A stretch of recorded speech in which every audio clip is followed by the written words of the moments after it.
later on, when Jeremiah was preaching to Zedekiah, and they threw him into a dungeon, there was an Ethiopian named Obed-Edom that came and saved Jeremiah.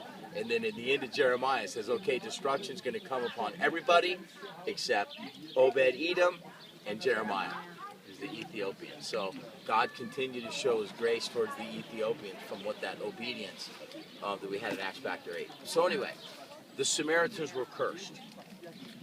The Jews, they were not allowed to go through Samaria. So when Jesus would come with his pilgrimage from down up north in the Sea of Galilee, they would come on down that side of the Jordan, cut across, come through Jericho, and then come up to here. So John chapter 5. John chapter 5, it said, after this there was a feast of the Jews, and Jesus went up to Jerusalem. Okay? And so, now there is in Jerusalem by the sheep gate. Okay? We are on the the corner of the Temple Mount. Okay? And this is where they would bring in the sheep. Because Bethlehem is right over there. Here's the Temple Mount. Here's the Mount of Olives. Right back on the other side of the Mount of Olives are the fields of Bethlehem. And they would take those sheep right back up into the sheep gate. So what they did is they started to dig outside the sheep gate. And it says outside, now there in Jerusalem by the sheep gate, a pool, which is called in Hebrew Bethesda, having 5 porches, and these lay a great multitude of sick people, blind, lame, paralyzed, waiting for the moving of the water. For an angel went down at a certain time in the pool and stirred up the water. And then whoever stepped in first, after the stirring of the water, was made well of whatever disease he had. Now a certain man was there who had an infirmity 38 years. When Jesus saw him lying there and knew that he'd already been in that condition a long time, he said to him, do you want to be made well? The sick man answered, Sir, I have no one to put me into the pool when the water is stirred up.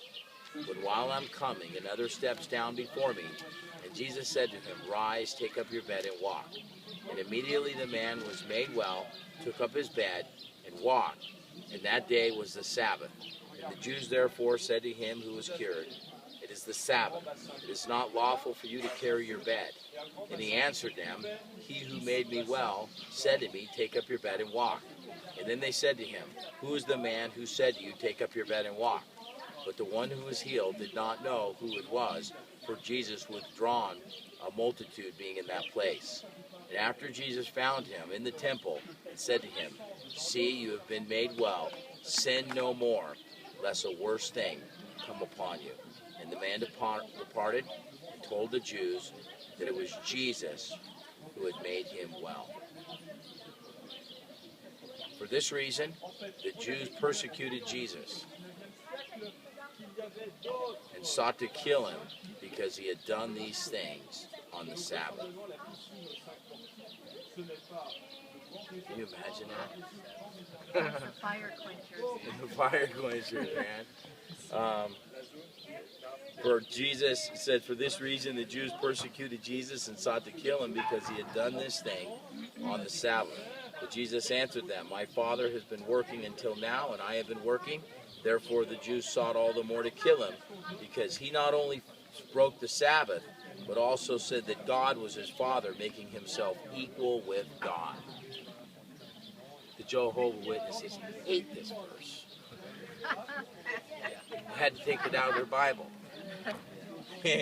That's why they put Jesus on the cross, because he said, he goes, before Abraham was, I am. You being man, make yourself equal with God. That's why the Jews killed him.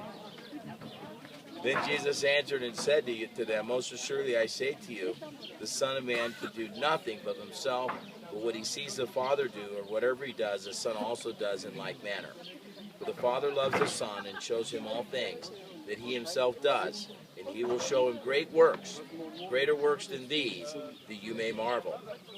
For, as the Father raises the dead and gives life to them, even the Son gives life to whom he will.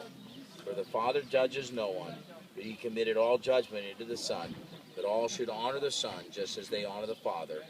He who does not honor the Son does not honor the Father. So, Lord, this is where it happened. They came outside the sheep gate, they started digging, and they found a pool with 5 porches. They should be numbered, the different porches.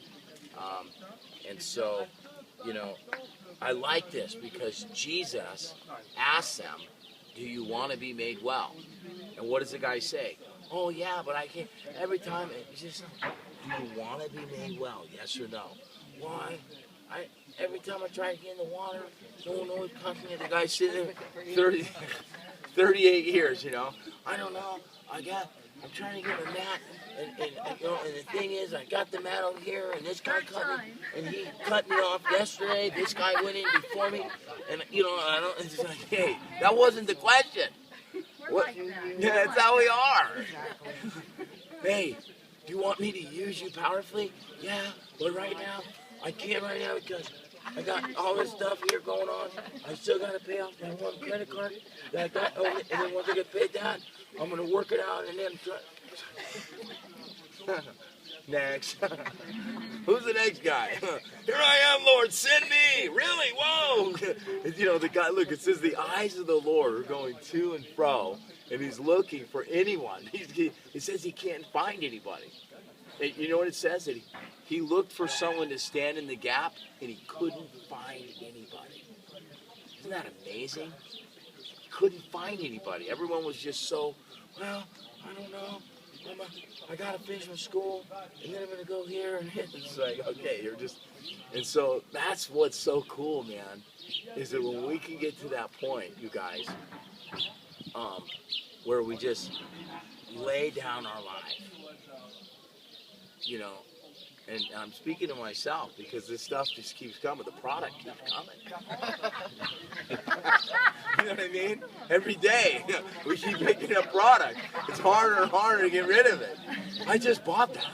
I can get rid of this stuff, yeah, that I had a couple years ago, but not the product that I bought this year, man.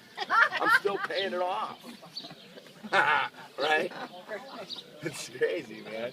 And so, anyway, you know, it's like, it's so simple, you know, the gospel is so simple that it's just, you know, I love it. It says in Isaiah 35, it says there's a highway there, a highway of holiness.